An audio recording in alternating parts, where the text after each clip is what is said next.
Assalamualaikum warahmatullahi wabarakatuh, Bapak dan Ibu dimanapun Anda berada. Salam dan bahagia. Aksi nyata modul 1.2 Nilai dan Peran Guru Penggerak oleh Guswanto Sunardi dari SD Negeri Win 2 J06, Kecamatan Paguyangan, Kabupaten Brebes, kelas 147A, calon guru penggerak angkatan 7.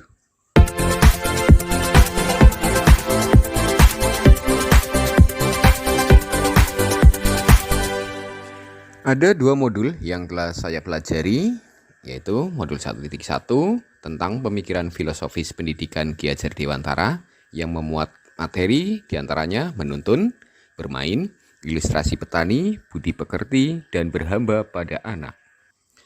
Kemudian modul 1.2 tentang nilai dan peran guru penggerak. Nilai guru penggerak antara lain berpihak pada murid, reflektif, mandiri, kolaboratif, dan inovatif. Peran guru penggerak, pertama menjadi pemimpin pembelajaran, kemudian mendorong kolaboratif, menjadi coach bagi teman sejawat, mewujudkan kepemimpinan murid, dan menggerakkan komunitas praktisi.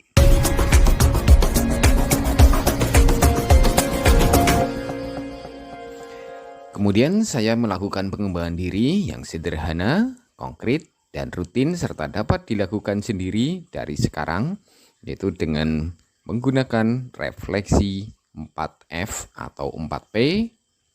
Yang pertama fact atau peristiwa, yang kedua feeling atau perasaan, yang ketiga finding atau pembelajaran, dan yang keempat future atau penerapan ke depan.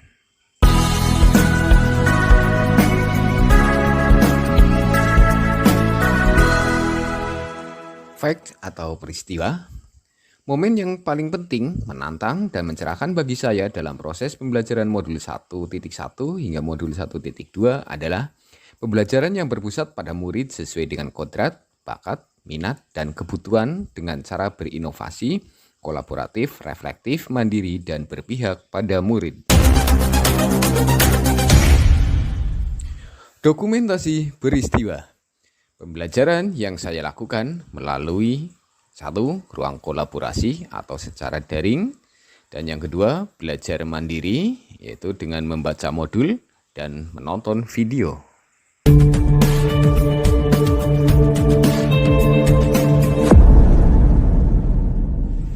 Sebelum mempelajari modul 1.1 dan 1.2, saya menganggap bahwa guru merupakan subjek pembelajaran, kemudian ruang kelas adalah tempat pembelajaran yang paling efektif, dan murid dikatakan berhasil belajar jika nilai sudah melampaui KKM.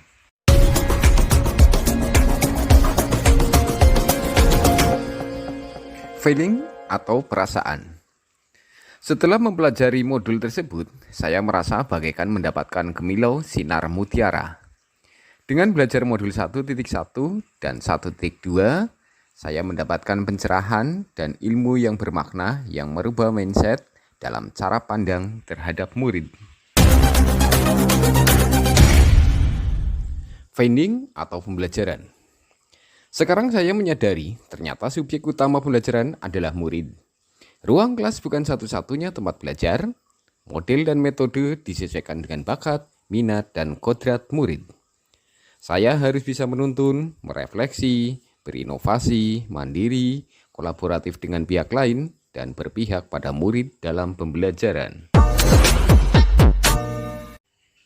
Pada pembelajaran aksi nyata kali ini, saya mengambil tema 5 kelas 5, yaitu ekosistem. Sebelum melakukan pembelajaran, saya berkoordinasi dengan kepala sekolah, juga kolaborasi dengan rekan sejawat, dan menyusun perangkat ajar, terutama menyusun RPP. Murid di kelas saya sudah terbiasa melakukan pembiasaan antara lain budaya 5S, dan berdoa sebelum dan setelah melakukan pembelajaran. Kegiatan selanjutnya adalah saya menjelaskan tentang materi, yaitu ekosistem, populasi, komunitas, dan juga rantai makanan. Agar siswa lebih memahami materi dan semangat dalam pembelajaran, maka saya mengajak siswa belajar secara langsung dengan alam. Siswa mencari tahu tentang faktor biotik, yaitu faktor makhluk hidup, contohnya hewan dan tumbuhan, dan juga faktor abiotik atau faktor makhluk tidak hidup yang ada di lingkungan sawah di sekitar sekolah saya. Kemudian dengan bantuan guru, siswa berdiskusi tentang jaring-jaring makanan dan rantai makanan.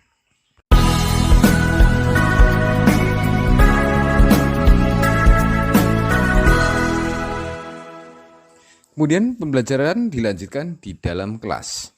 Pada kegiatan ini, siswa menggambar rantai makanan pada buku gambar atau kertas manila.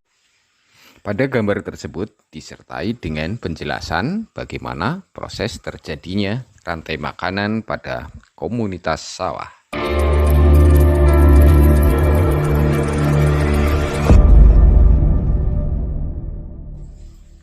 Siswa secara bergantian maju ke depan kelas untuk menjelaskan gambar yang telah mereka buat dan mendapat tanggapan dari siswa yang lain.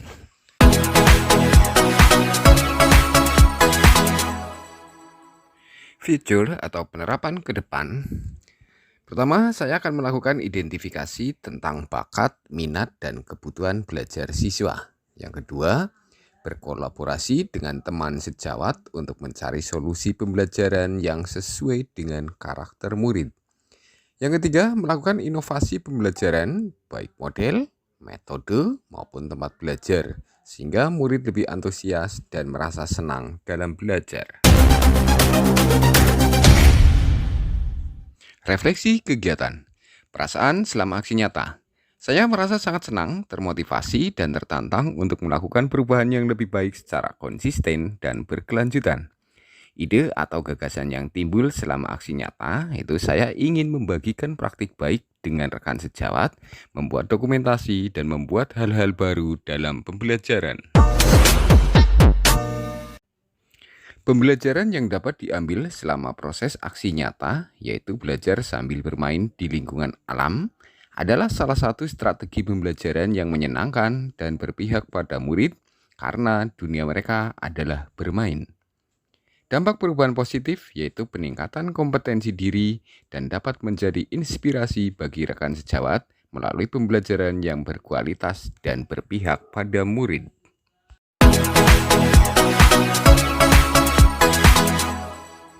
Demikian yang dapat saya sampaikan, mudah-mudahan bermanfaat. Salam guru penggerak, tergerak, bergerak, dan menggerakkan. Terima kasih.